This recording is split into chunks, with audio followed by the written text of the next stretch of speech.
De médiation en Guinée-Bissau, le processus entre dans sa phase active.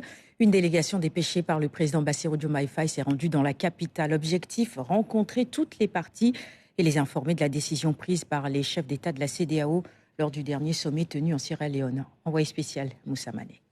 Cette mission ici à Bissau matérialise la décision prise par la conférence des chefs d'État de la communauté économique des États de l'Afrique de l'Ouest, CEDEAO, lors de son dernier sommet à Freetown. L'organisation sous-régionale a mandaté le Sénégal comme médiateur en Guinée-Bissau.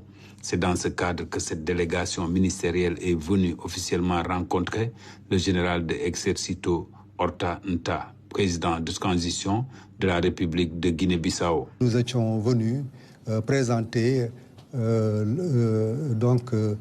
plan de médiation que nous comptons envisager, s'entendre sur les termes de cette médiation.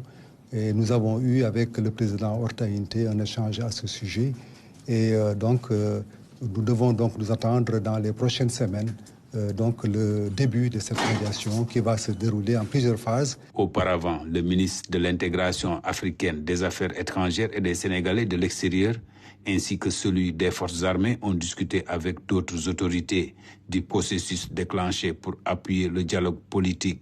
L'objectif est de garantir une transition inclusive vers le retour à l'ordre constitutionnel.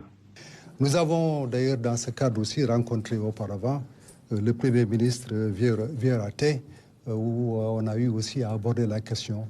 Et maintenant, nous nous préparons, une fois de retour à Dakar, de voir comment la médiation sénégalaise va structurer sa démarche, comment elle va organiser donc ses descentes sur le terrain ici. Nous avons déjà beaucoup d'idées en tête, beaucoup de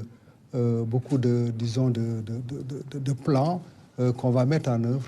Il s'agit pour le Sénégal de faciliter les discussions entre autorités de transition, les partis politiques et la société civile jusqu'au terme du processus.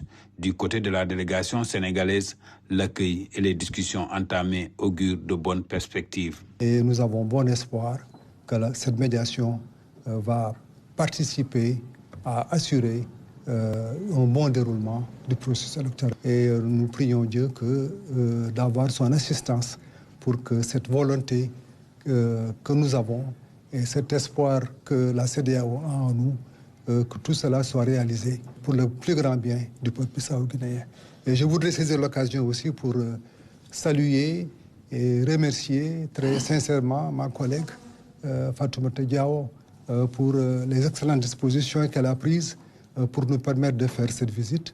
Selon un calendrier défini par les autorités de la transition en Guinée-Bissau, un référendum constitutionnel est prévu le 30 août, suivi d'élections législatives le 6 décembre 2026.